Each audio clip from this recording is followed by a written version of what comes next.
Welcome to the Rebel Health Coach Podcast with Tom Underwood. Armed with truth and knowledge, your journey to a healthy lifestyle can be obtained. Preventative wellness, quality nourishment, and daily fitness routines dramatically improve your outlook on life as a whole. And you'll find the support and info you need to accomplish a healthier lifestyle here. Together, we can empower each other along our journey to an amazing you.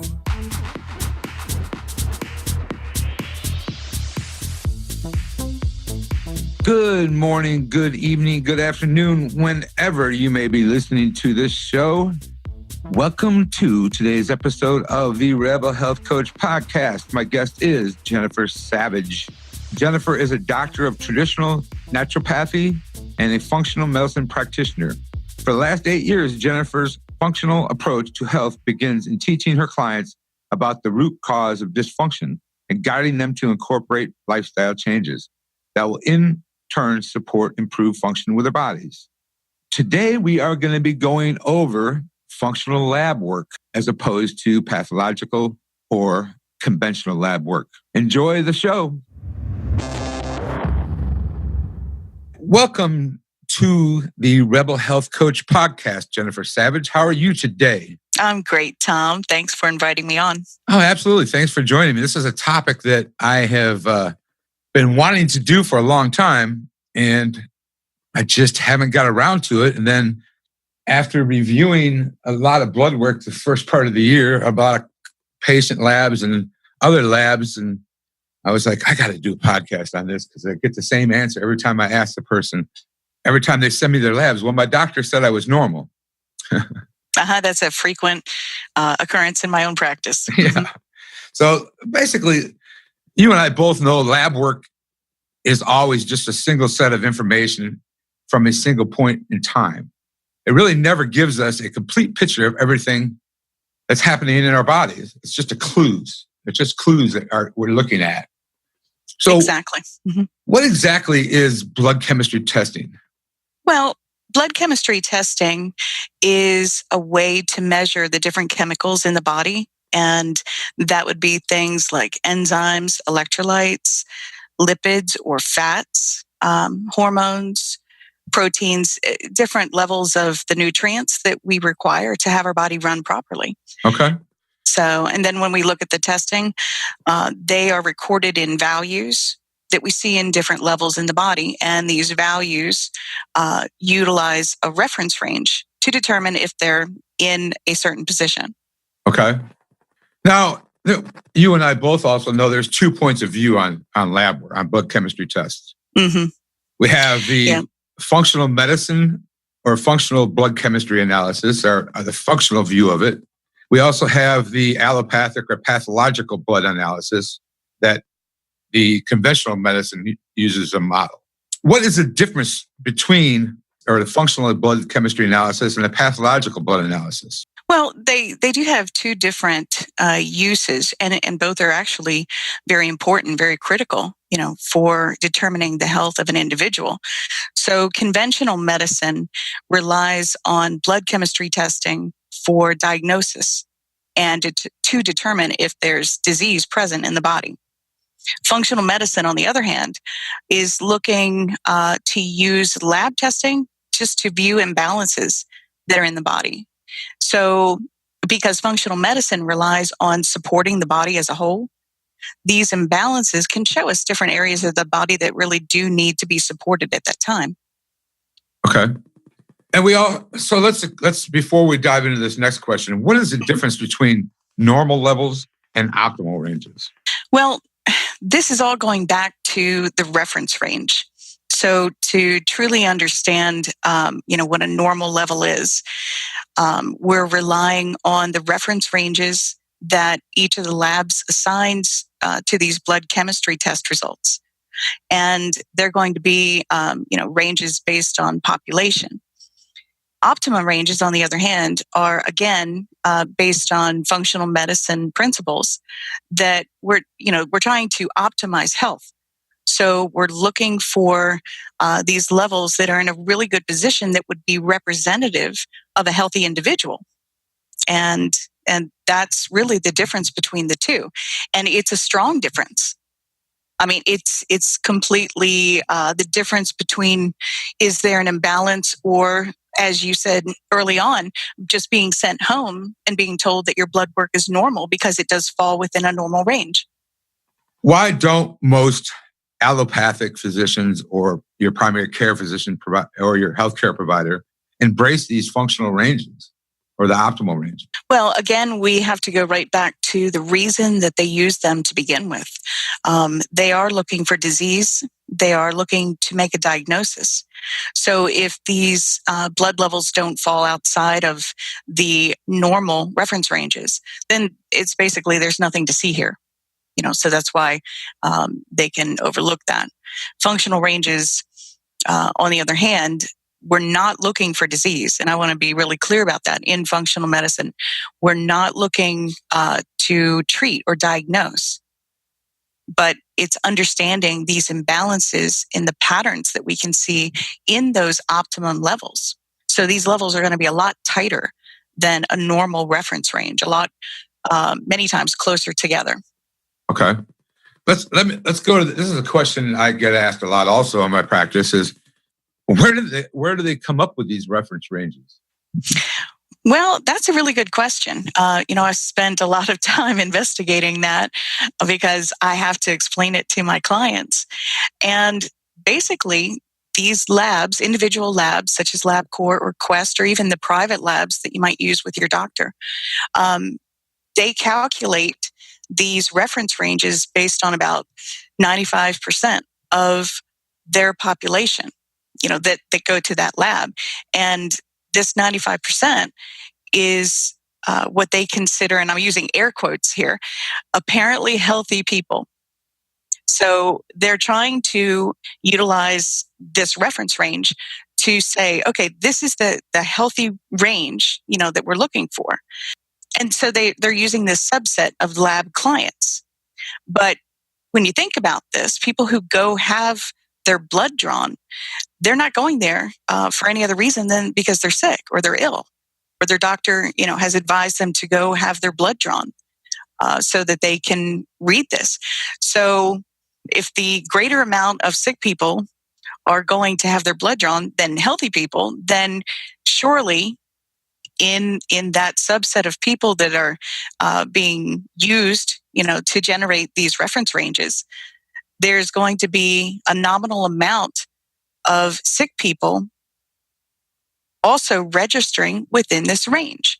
And that's what we have to take into consideration. So we want to base functional ranges on healthy people only. And that way we know that when our clients are working to improve their health and they're trying to understand their health by reading these lab test results, that they can, feel very comfortable about getting into a healthy optimum range. All right. So reference ranges.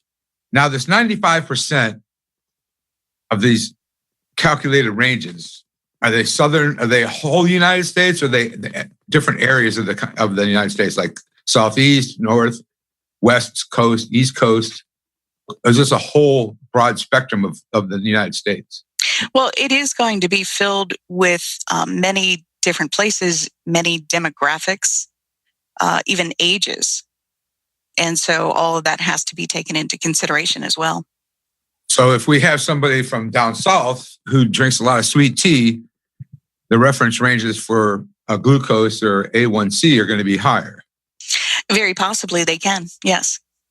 All right, Jennifer, let's dive into the functional side of this part. What we see when we look at labs is that we're really not diagnosing disease. We're looking for patterns or looking for things that alert us that there is something going on in the body, right? Mm-hmm, exactly. So what are some of the typical blood work ran in conventional medicine? Some of the blood tests that we normally see would be a complete blood count, which is called a CBC. I look for one with a differential. Then there's a second one called a comprehensive metabolic panel, or a CMP. We see, at least I see, most of my clients have lipids panel run, which is the cholesterol panel. They might also get iron, specifically iron or ferritin in there, or have a partial thyroid panel done, is what I normally see. What's the difference between a partial thyroid panel and a full thyroid panel? Well, many times in conventional medicine, they really just want to test the TSH, the thyroid stimulating hormone. And that doesn't really tell us a lot about what's actually happening with the thyroid. It's a marker. It has relevance, but it is just one piece of the thyroid puzzle. So we really need to see a few more markers in there as well. Okay, so what is TSH showing us? Well, it's showing us more about the messages that the pituitary is sending out. And that's exactly what hormones are. They're just little messengers. So by testing different thyroid markers, we're getting to see what the conversation is. And if we have all the markers, we get to see the whole conversation and to see if these messages are all getting delivered properly. With only one marker, you're missing all the other sides of the conversation. And it's a clue, but it's a very, very small clue. So it's like just a bite into a candy bar, basically. Exactly. And you only get one bite. You don't get to finish it. It's teasing us. So what are some of the markers, and I know a few of them myself, but what are some of the markers that doctors don't normally want that provide a great deal of information? Well, when you back up to what we were saying earlier, looking at just a reference range where doctors are using this as a way to lead to like a diagnosis or disease treatment. From a functional standpoint, we are looking for clues. We are looking for patterns where we can take more than one marker and put it together and have it make sense. Have it help us to understand where dysfunction or imbalance might be in the body. So in order to do that, there are markers that I personally like to see. And those markers, one would be CRP, which is C-reactive protein. We don't see that very often, run in a standard blood test by the doctor. I have never seen that. When clients send me blood work, I've never seen a CRP on there.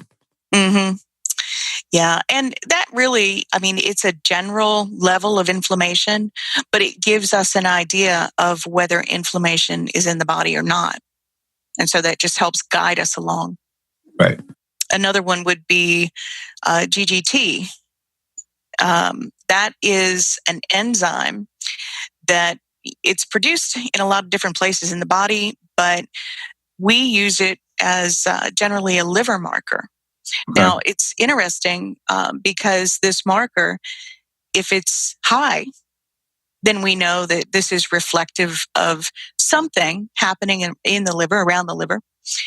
But if it's low, it doesn't represent the liver. It represents more of a nutritional insufficiency to me, specifically B6. And so, again, having that on the testing just adds to this big picture of what we're seeing when we're looking at this health picture of the client. Another one is insulin. Insulin, I've never seen it on a test. Just run. I see glucose, but that's about it. But insulin gives us a lot of background into what's happening from a glucose dysregulation point of view. And just like needing all the thyroid markers, we need that insulin marker to correlate with the glucose marker. And then another marker would be the hemoglobin A1C marker.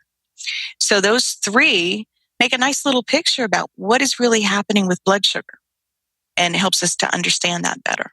Okay, another thing that I want to mention about the GGT, first of all, I'm going to probably butcher this, but matter of fact, I'm going to let you try and butcher it. What does GGT stand for? It's gamma glutamyl transferase. Oh, good for you. I was like, every time I have to say that word, I'm like, it's interesting though. When my mother's been in and out of the hospital recently, and my sister has been having some issues also. And I said, have the doctor run a GGT because there's some issues in her liver area. Mm-hmm. And the answer that she gave me was they wanted to know, she was at the doctor's in front of and she texted me, and he wants to know what a GGT is.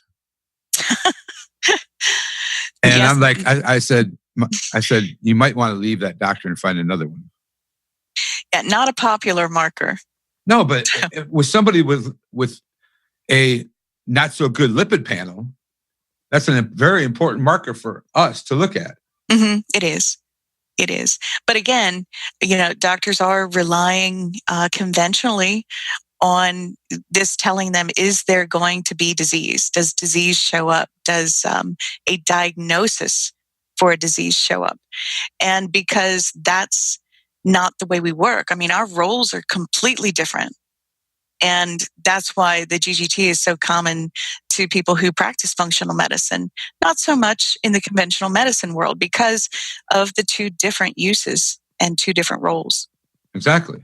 Same thing with A1C, insulin, and glucose. Very rarely will you see a hemoglobin A1C on somebody's labs. Not very often. Yes, that is very rare. And that's a very important marker because glucose is what is happening in your blood sugar levels at that point in time, correct? Exactly. And A1C gives us a much broader view. It follows the life of the red blood cell. The red blood cell lasts between 90 and 120 days. And glycation or sticky coating builds up on those cells. So we're able to tell from the A1C basically about any type of sugar dysregulation that might have existed over the last 3 months. Exactly. So if I've looked at somebody else's lab work a couple weeks ago, and he went in for a fasting blood work. So at that point in time, his glucose was low because he was fasting. So I didn't have A1C or insulin, and I was like, okay, there's something else going on here that I'm not seeing. So I said, can you go to the back? I sent him to my lab company that I use and said, go get an A1C for me.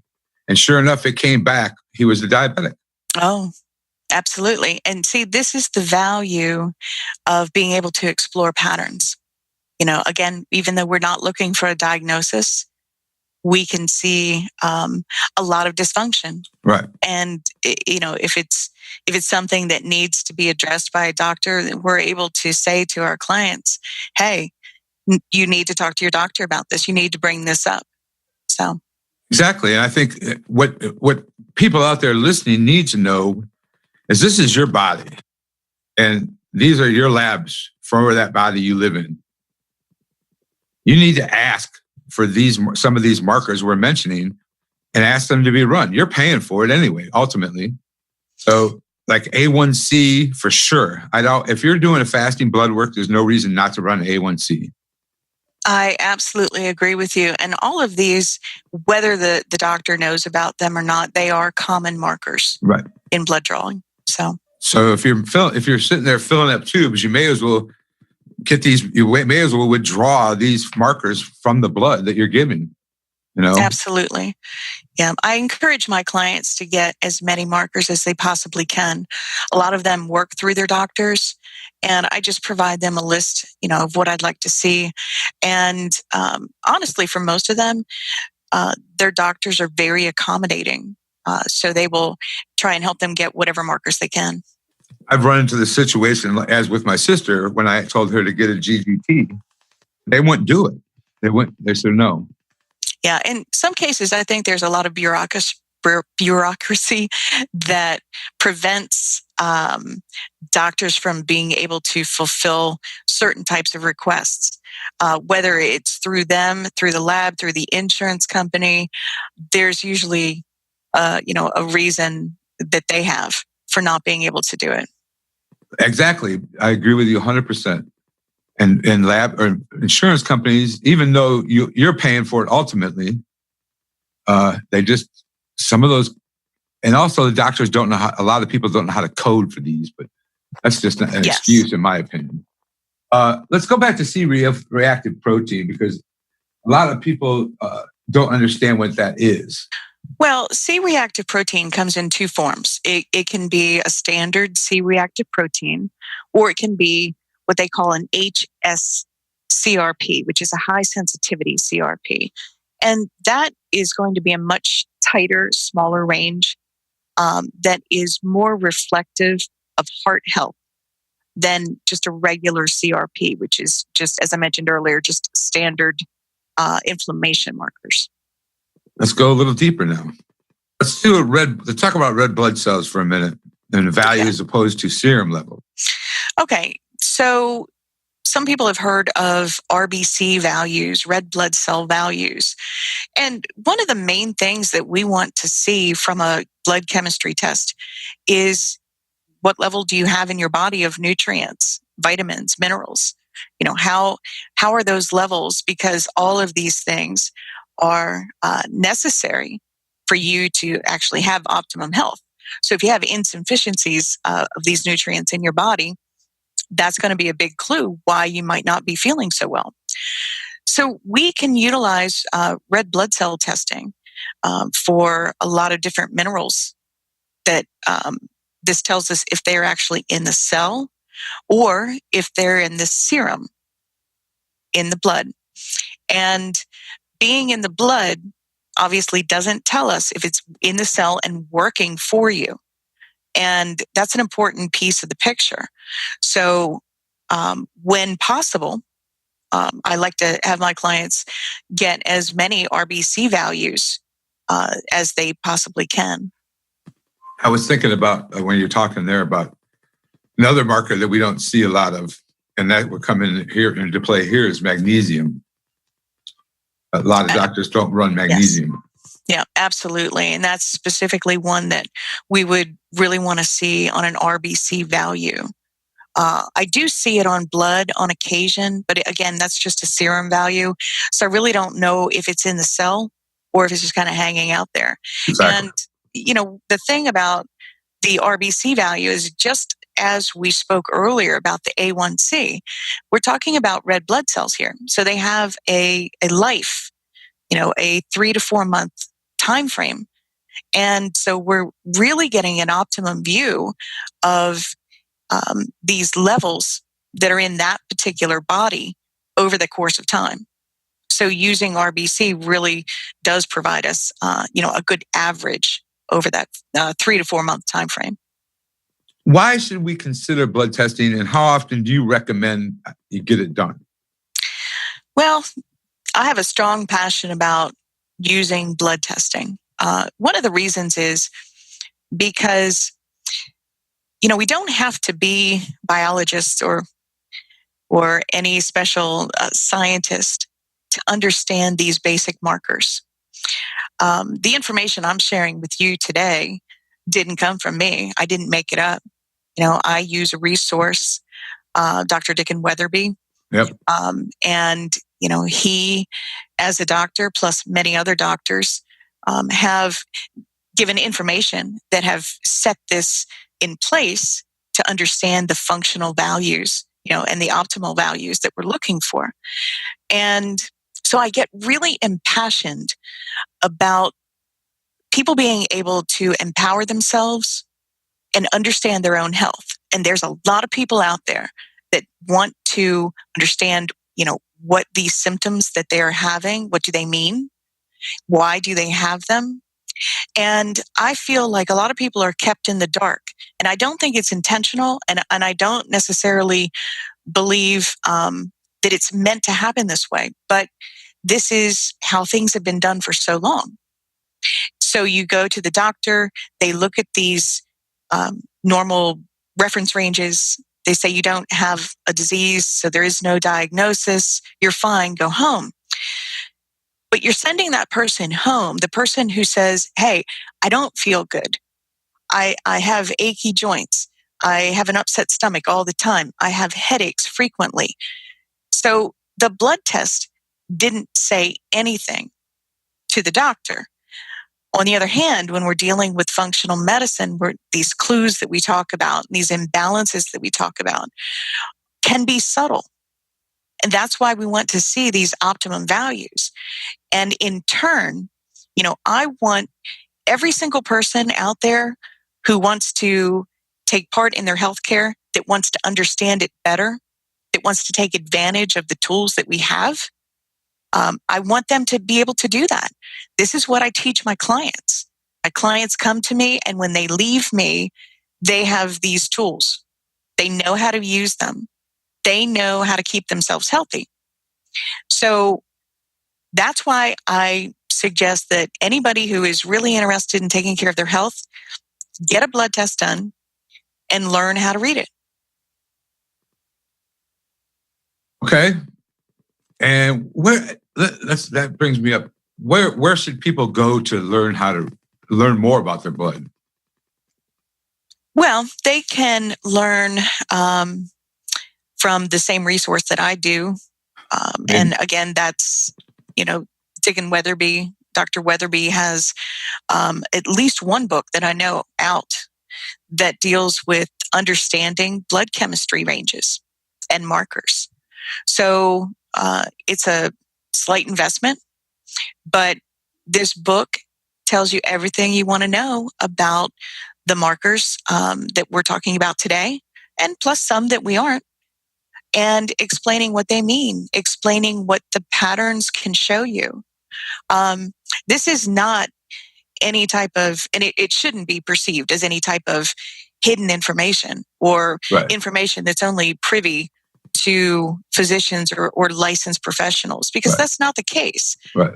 There's a lot of valuable information that the everyday person can completely understand.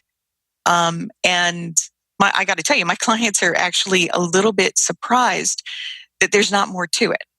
They see it and they're like, oh, well, I get that. I can understand that. It makes sense. So, yeah, one of the markers that a lot of people ask me about, because it doesn't quite make sense to them, is the EGFR African American and EGFR non-African American. They're like, what are these values? Can't the doctor see I'm not an African American?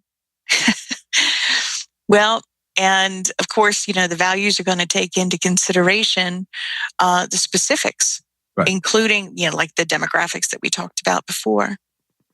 So for the listeners, let's go into this. What is the EGFR used for? Well, EGFR is reflective of kidneys. So we're looking. Oh, and I want to say something before I go on with that thought. Absolutely. We're talking about individual markers here because we're trying to educate the listeners about the different markers. But we never look at one marker to mean anything very specific or significant. In the world of functional medicine, we're always looking at these patterns, and it's always going to be more than one marker that is coming together to lean us one way or another about things that we might see. And, as the case with EGFR, that is going to be just one marker in several that might lead us to believe maybe there's a little issue there. I remember early on in my practice, I had a client that sent me her blood work from her doctor, and I picked out all these markers that appeared to be especially low. And I got worried, and I called her and I said, hey, I'm concerned, and I'm not a doctor and I can't diagnose. But my responsibility to you is to tell you if I see something that I find a bit concerning. And so sure enough, she assured me that she would go back to the doctor the next day, and she did. And they were concerned. Okay, so if you are looking at individual markers, you might not see anything that raises a red flag. But when you put them all together, it might draw this picture that says, hey, you need a little support here in your body. And, that's exactly what happened with her.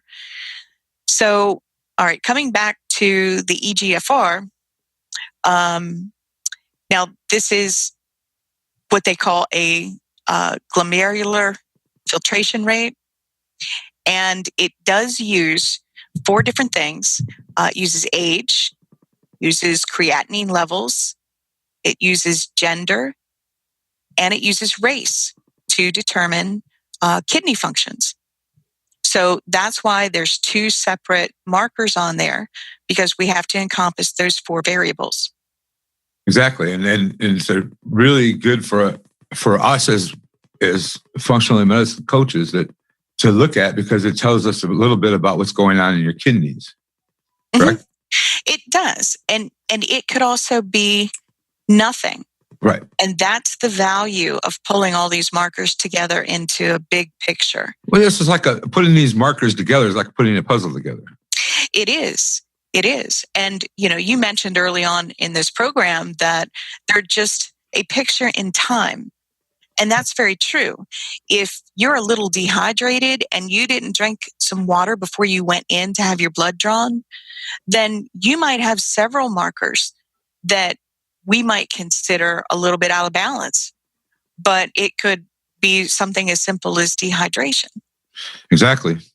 And it's something that it's like I said, if you go in fasting, your glucose might be low. But if you don't check your A1C, you're not going to find out where your sugar levels should be. If you have some kind of diet, of course, there's other markers in there that will show us they're leading towards being diabetic. It could be in the pre-diabetic area. But if A1C really helps us see, it really helps us evaluate where you are. Well, it can. I've seen some that provided a really good resource because it seemed like it didn't fit in with the pattern. So that also gave us clues into how quickly or how slowly these red blood cells were turning over. Right.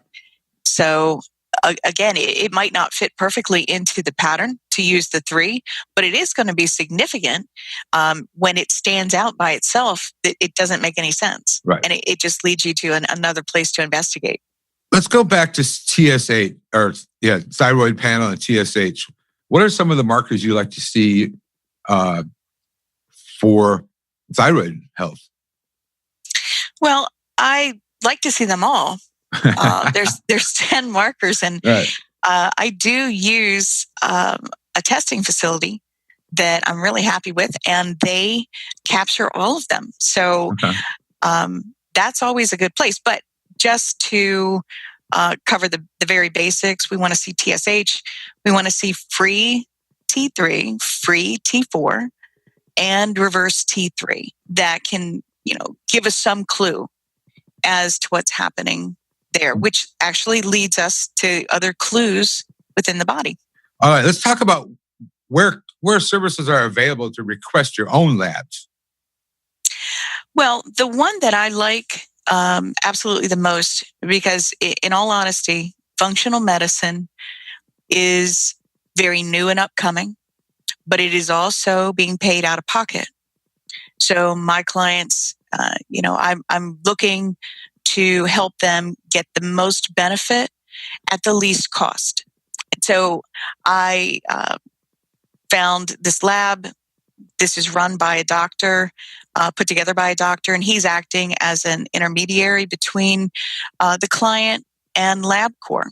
And he was able to get some great pricing. And so this is a lab that I speak very highly of, and it's called bltsystem.com.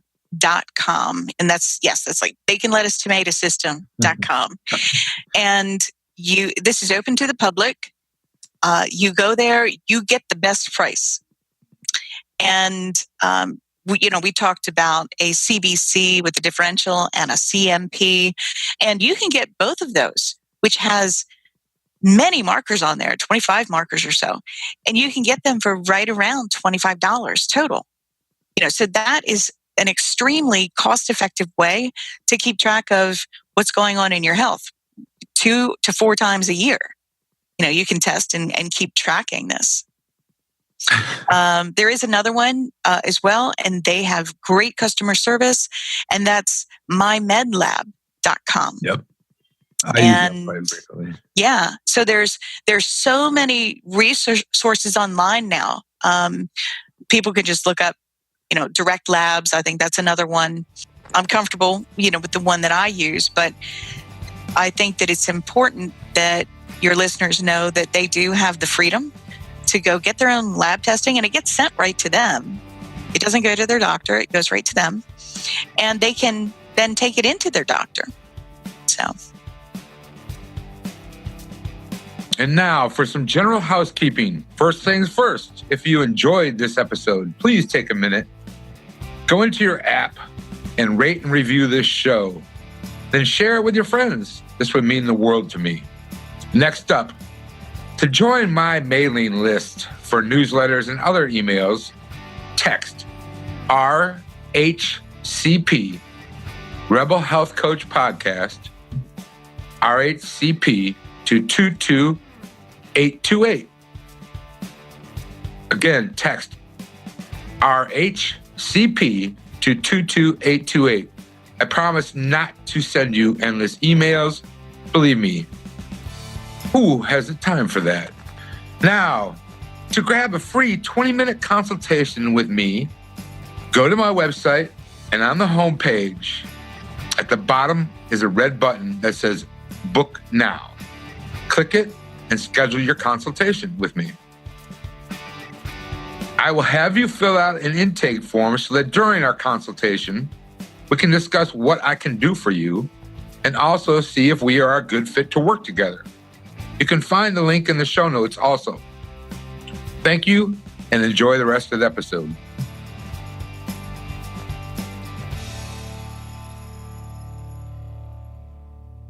I'm on the BLT system website right now. Uh-huh.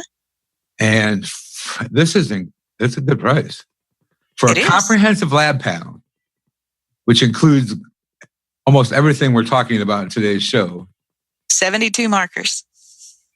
Is $199. Yes. The only thing I have to add in to that one is insulin. That's it. Covers everything else. It's crazy. Mm-hmm. Because for the listeners, I don't know what I don't have health insurance. I have catastrophic health insurance. So if something really bad happens, so I always pay out of pocket for my labs by myself. Mm-hmm. And my doctors, I think the last time I had a lab panel last year, before I found out I can run my own, since I got my certification, I can run my own labs. I was astonished the price difference. Yes, absolutely. I mean, $199 for a complete lab panel. You can do that 4 times a year. Mm-hmm. Absolutely. I mean, I try and run my labs every 6 months personally. Mm-hmm. Yeah, that's what I do as well. But that's a good price. I'm gonna put the link for this in the show notes for sure. I've never heard of that one before. Yeah, he's been around for about 2 years. Awesome. Congrats. Thanks for turning me on to that one. Sure. All right, let's talk about tips for blood draw and testing. What should people do to plan for your blood draw? Well, when you're utilizing this lab testing for tracking and for analyzing what's happening with your health, you want to keep it very similar. So you want to try and plan your blood draw at the same time each day, each time that you test. So if you normally get up at 7 and you're at the blood draw facility at 8 a.m., the next time you have blood drawn, do that again. Be there at 8 a.m. It will make a difference. Your blood chemistry does change throughout the day. And what you're trying to do is compare apples to apples. And, if you do a fasting test, then keep the rest of your tests fasting. Fasting is going to be necessary for things like a glucose panel, insulin, hemoglobin A1C, any type of cholesterol panel. If there are other labs that your doctor is requesting or allowing you to order, then you can also, you might need to fast for those. The other thing is there's a lot of people who are taking care of their health today, and they're on a lot of supplements. Yep. So the recommendation is stop the supplements for at least 2 days before you go get your blood draw, because you don't want to be testing the supplement that you're taking. You want to see how your body is functioning without any support at all. I usually tell my clients to do 4 days before stop 4 days. I would not disagree with that. There are some listeners, though, that I know they're going to have the question of, but I'm taking something that I really don't want to go without. And so the least amount of time would be 2 days. I agree with you, 4, and I'd prefer even 7 to 10 days of no supplements. And then that gives us a really true picture of what's happening in the body, not just the water-soluble supplements, but the fat-soluble supplements. Exactly. And we're also going to include a download here for you in the show notes. And this is a place where you can see the functional ranges. You can also record your ranges for 3 months on each of these sheets. And it has every marker that can be run. It looks like it's a great little cheat sheet. Thank you for providing that. Absolutely. Is this something you put together? Yeah, I put it together specifically for your listeners because I felt like if they were going to go out and get some blood testing done, they needed to have a place to record it so that they could start comparing, each test that they get. Right. And they've heard us talk about these functional ranges. Well, here is the entire list of functional ranges, and it's all based strictly on Dr. Weatherby's information that he provides regarding functional blood chem. Yeah, I love him. I do love him too. Yes. Amazing person. And I've got both of his books, Blood Chemistry and CBC Analysis, and the symptoms analysis from a functional perspective. Yes, right. And easy to understand. Let's go through some of these common labs and give the listeners some insight here. Let's talk about vitamin D. The conventional ranges for vitamin D are 20 to 100 nanograms per milliliter. An optimal range is 50 to 100. Where do you personally like to see somebody's vitamin D? Somewhere between the 50 and 70 range. Right. I'm pretty comfortable with that. Right. Yeah, I'd say that too. I mean, 50 to 70 is good. Also on this list, we'll talk about a little bit of the vitamin D levels associated with the following health benefits of when you reach those levels. So at 40 and 50, 40 is where most reach max bone density. So when we're talking about bone density, you want to keep that number at 40 or above for sure. And absolutely. 52, when you're at 52 is where breast cancer rates would likely to be cut in half. Yes. And 60 is where autoimmune begins to improve. Go ahead. Well, I was just going to say, vitamin D, they call it a vitamin, but it is a hormone in a respect. And when we see what's happening inside the body, we have to remember that the body is also extremely dynamic. And tracking vitamin D, this is going to be one of those markers that you want to look at the trend. Because, it can come up to a certain level, it can lower, it can stay down low. And there's always a reason for that. And that's one of the, investigative properties of functional medicine, to always ask why. Yeah.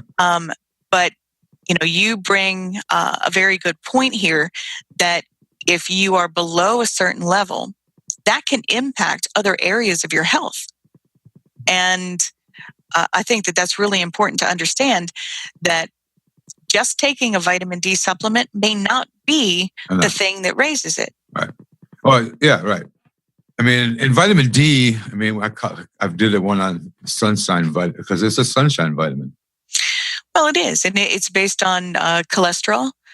People with very low cholesterol levels, they're going to have, that's an impact on their steroidal hormones and being able to convert vitamin D.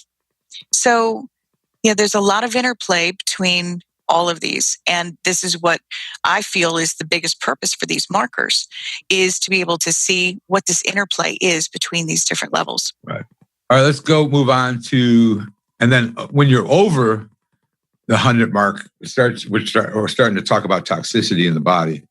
Just wanted to throw that in before we move on to thyroid. Let's talk about thyroid hormones. We talked a little bit about TSH, free T3, free T4, and reverse T3. What are some of the ranges here, Jennifer? Well, a conventional range, which has really been around for a long time, is the 0.40 for the TSH to 4.5. Okay. That's pretty standard. Now, an optimum range, specifically one that Dr. Weatherby recommends, is 1.3 to 3.0. I personally have a tighter range than that. Okay. I like to see it 0.5 to a 2.0. I know several places in Dr. Weatherby's information, he discusses that as TSH starts to rise above a 2.0, that's where we can also start seeing some more hypothyroid activity. Okay. So above what? Was that 2.0? Yeah, I just keep it between 0.5 and 2.0. Okay. All right, good. How about free T3? Yeah, free T3, we're looking for, a standard conventional range is 2.3 to 4.2, but an optimal range is 3.0 to 3.5. Now, I would just want to point that out, that this little optimal range sits in between the two numbers in the conventional range that I just read you. So it's going to be a little tighter, a little closer together, more in line with what we would see in healthy people. Okay. So that's why we refer to these as optimal ranges. All right, good. How about free T4? Free T4 is going to be a conventional range of 0.80 to 1.80. And again, just like I mentioned about how the optimal range fits inside of that bigger range, this one does as well. So we're looking for an optimal range of 1.0 to 1.5. Okay. And now, how about reverse T3? Reverse T3. That is going to be a conventional range of 8.0 to 25. So that's a pretty big span. That's a big window. It is a big window. Yeah. The optimal range, though, is going to be more in line that I use is between 10 to 15. So we're looking at a much smaller window. Anything over 15 is going to just raise a little red flag for me. Okay. He's got 10 to 25. That's still a pretty big window for optimal. It is. I don't know if I don't think I'd like to see 25 on there. No. Mm-mm. I agree. I kind of agree with you on the 15. Yeah. And, I based that 15 on more information that I read from him. So he does have a list of lab values, reference ranges. But I do believe that, he's updated his as well. Okay. So. Let's see. Vitamin B12 is another one that's, this is a biggie because this is a little bit of Alzheimer's, maybe. There's some levels here that will give us a little bit more insight on depression, anxiety, ADD and ADHD, fatigue, some numbness and tingling or nerve pain. And so B12 is a biggie. Well, it is, and that list that you just read off, there have been a lot of studies done. A lot of doctors have found that B12 dysregulation can affect all of those things, and they've been found in each of those diagnoses. We're looking, for a really nice optimal range of B12 in the cell. The conventional range is 200 to 1100. The optimal range is 450 to 800. So that's a lot smaller, a lot tighter. And B12 is such a vital component to keep our body functioning. When we talk about our metabolic pathways, the B vitamins are cofactors in many different processes. And so being low on B12 is naturally going to decrease the ability for your body to function as optimally as it can. All right. That's good stuff. Good stuff. If you don't mind me adding, Go ahead. we're talking Absolutely. about the values from a serum value to an RBC. So when these ranges that I just read to you, they're serum values. So there is another test that can be done. It can be done through blood or through urine, by the way, the methylmalonic acid test, MMA. Oh, yeah. And this is going to tell us what's in the cell. And it is a truly accurate marker and truly accurate way of determining, well, where is that B12? So I see this on occasion, where it's very, very low and the serum could be high, and so that's the discrepancy. And that is exactly why we need all the clues that we can get. Yep, exactly. That's a good point you bring. That's a good point on MMA. I'm glad you brought that up. All right, let's talk about amine corpuscular volume. Well, yeah, now see, that's a really cool serum way to understand a little bit more about what the B12 is doing in the body. If you don't have the ability to run an MMA test, then you could look at what the red blood cells are doing. Right. And that's going to give you just an average or at least a clue into what your B12 levels might be. So the conventional range is 80 to 100, but the optimal range for this MCV level is 82 to 89.9. So anything over that 89.9 is going to be indicative of a lower B12 level in a cellular space. So when you're looking at an MCV of 93 or 94, it very well may be that B12 is low in the cell. Oh, yeah, right. Exactly. I was going to say folate or folate deficiency. But let's talk about cholesterol, because this is a biggie. And the VAP test, total cholesterol. Total cholesterol is, I don't want to use the word random number, but it is a floating number. Right. And it is more representative itself of the three main components that people normally see on a blood test, which is going to be your LDL level, your HDL level, and your triglyceride level. So those three things, those three components are going to make up the total for your total cholesterol number. So that's why, and I just want to explain it that way, that's why it's more important to understand these individual components as opposed to just looking at the total cholesterol number and determining, is it too high or is it too low? That's not really going to give you the information that you need, knowing if it's high or low. You need to understand why. So usually cholesterol numbers are too high. And, we might look at the individual components and we're able to determine that the HDL level is fine, the triglyceride level is fine, but maybe the LDL level is really high. And LDL is associated with inflammation. So this is just a normal action for the body.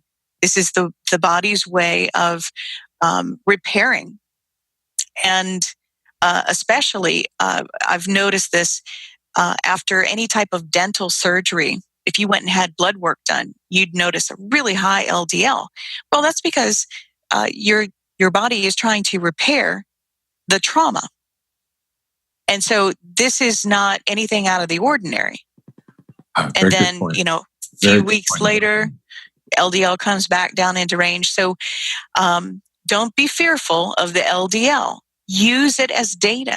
Right. Use it as a way to understand a level of inflammation in the body. Yep, exactly. Good point. I'm glad you brought that up because that's a good point for the listeners because I forgot all about that. Well, and a conventional range for total cholesterol, because they don't, we're not talking about the components right this second, but right. The conventional range is down to 125, which I find an extremely low cholesterol, up to 200, which is extremely high to me. Well, it's okay with me. I'm okay with that. Okay. But an optimal range is going to start at 160 and go to 180. Yeah. And 180 is cool. But again, we're not talking about the total number. Right. Total number doesn't mean a lot, unless it's really, really high. But I want to understand, what are those components actually doing in there? And I mentioned earlier about, when we were talking about vitamin D, about the benefit of cholesterol. So if you have a very, very low cholesterol level, you are going to have an issue, potentially, with converting these steroidal hormones, because they are dependent on cholesterol in order to make them. So we're talking about pregnenolone, cortisol, DHEA, progesterone, all of these hormones that are, we're relying on to work responsibly in our body. Well, they can't do that when we don't have the amount of cholesterol that we need. Good point. Let's talk about blood sugar. That's another important one. I tried to pick the important ones on this. Well, blood sugar is huge. It is huge. I can't even tell you how important blood sugar is, not only from testing it, but using it as a way to understand what is happening physiologically in the body. So a conventional range for fasting glucose or fasting blood sugar is going to be 65 to 99. And that's over a 30-point spread. So that's a pretty wide range. Right. I personally, and I agree with Dr. Weatherby on this, the optimal range that he's listed is 75 to 86. Right. And that's a great range in which to be. Right. That's right. I like this. Edit that. I definitely like his ranges on this one as well. Yeah, absolutely. And we see people with or clients, they will do a fasting glucose, and it comes out 99 or 105 on their blood test. So I just want to make a comment about that. If your listeners are seeing this on their own results, and they're going to go get a blood draw, just be aware that white coat syndrome, being fearful of somebody drawing blood, being fearful of the needle, all of these things have an impact on your glucose level. Yeah. So we can't put a huge amount of stock into what you're seeing there, because it actually could be a little bit lower. If somebody cut you off in traffic right before you were turning into the blood draw facility, and it really got you worked up, that will reflect in your blood glucose level when they pull that. So, very valid point. Thank you for bringing that up also. Mm-hmm. So that's just something, to be aware of. Yeah. People who have a trend, if they have 3 blood test results and they see that their glucose is all fairly elevated, like 105, 106, usually to that client, I'm going to recommend that they get a glucometer. And this is much like going and getting a blood test, because the glucometer is simply a way to test their blood at home, test their glucose. Right. And it provides them data about what's happening in their own body. And that's what people want to understand. Yeah, that's a good point. Let's talk about the hemoglobin A1C and fasting insulin, and we'll move on to the last one. Okay. Well, the hemoglobin A1C, as we mentioned earlier, is going to be an average over 3 to 4 months, the lifetime of that red blood cell. And the conventional range for that goes from 0 up to 5.7. That's a pretty broad spectrum there. It is. And I think on most lab results, they even give you a breakdown of where they themselves will diagnose diabetes based on, which level you have of the A1C. From an optimal range, we're looking at 4.6 to 5.5. Yeah, that's a good one. That's a sweet spot there. Yeah. Now, fasting insulin, it tells us so much, really, about what's happening, not only with the glucose, but with the pancreas, and what's going on with our food that we're eating. delivers, a lot of great clues. Now, the conventional range is 2 to 19. An optimal range, much, much tinier, 3 to 5. So I really would like to see that insulin be no more than 5, but not less than 3. Now, it can be very confusing because, again, I have to state this again. This is a huge range. Right. If your insulin in a healthy person, if insulin is between 3 and 5, how can 19 ever be good? Right. Well, it's a huge clue. There's definitely something happening with the glucose regulation. How about ferritin? That's the last one I've got here. And this is another important one that we often... Well, it is. Ferritin is the partner to iron. It is the form of iron storage.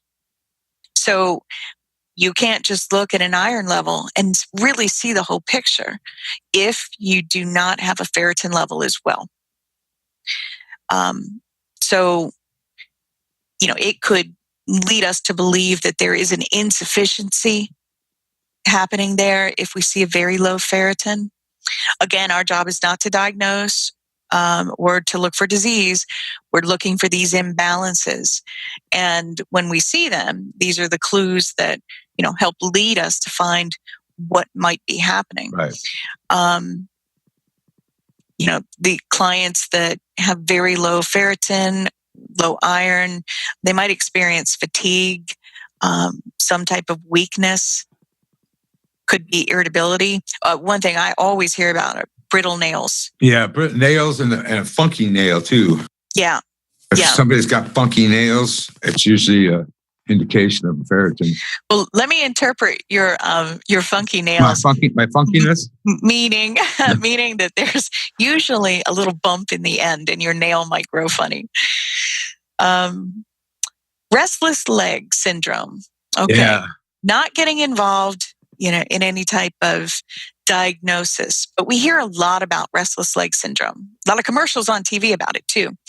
And there is, some association that many studies that I have read online have made with insufficient iron levels. So that might play a part in this as well. Yeah, that's a big one. And it's restless leg syndrome. I hear a lot of people complain, or I've seen a lot of people complaining about restless leg syndrome. And I've reached out to them and said, hey, get your ferritin up. No. Well, it's definitely an important part of the puzzle. Yep. We definitely want to see that storage level in a really nice position. So. All right, Jennifer, I appreciate you so much for joining me today. There's a lot of good information we put out. And is there any takeaways that you love to give the listeners before we take off here? Well, I just want to reemphasize the part about, we've always done things a certain way. We don't necessarily jump up and leave the house and go get blood work done. Right. So what we're presenting is, to some listeners, it's a really new way of thinking. It's new. And I can't tell you how many clients have come to me and said, what? I can go get my own blood work? They're surprised. They're shocked. So I know that, it encompasses a large portion of the population that doesn't know that they can just go get it. But the other side to that is the reason why they should go get it. And it offers very, very good clues so that they can go buy Dr. Dickon Weatherby's book. They can go get their blood drawn. And they can sit down and they can read things about their own health. This is different than looking at this, from a normal open reference range to looking at optimal levels for that individual. And that's a big difference. So if you want to know about your health, go get some basic blood work done, get Dr. Dickon Weatherby's book, and there's going to be a lot of clues there for you to improve your health. Yeah, that's a good book. It really is. I like all his writings, though. I like his website's cool too. Yes, it is. A lot of good information. All right, Jennifer, one more thing. And I ask this of all my listeners. If Jennifer had an hour or half an hour to an hour to just relax, what album or artist would you listen to? Okay. First thought, 3 Doors Down. Oh, okay.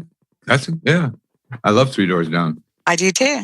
Okay, good. They're not necessarily relaxing. No. But music feeds the body. It does. Yep. It does. So, yep. It definitely is it's good.